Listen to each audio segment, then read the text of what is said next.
তহঁত তাৰ মানে বহুত আগবাঢ়িছিলি নেকি? নাই নাই, আমাৰ মাজত তেনেকুৱা একো হোৱা নাই। সি বহুতবাৰ জোৰ কৰিছিল, কিন্তু মই তাৰ পৰা সদায় দূৰত্ব বজাই ৰাখিছিলোঁ।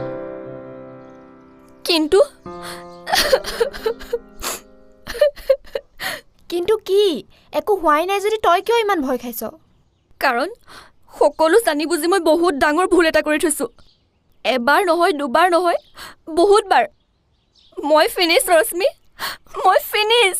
মোৰ এতিয়া কি হ'ব? ৰচোন ধৈৰ্য ধৰ। মোক কি ভুল কৰিলি কচোন ভালকে। প্ৰথম অৱস্থাত সি বহুত ভাল আছিলে। মই তাক বিশ্বাস কৰিছিলোঁ।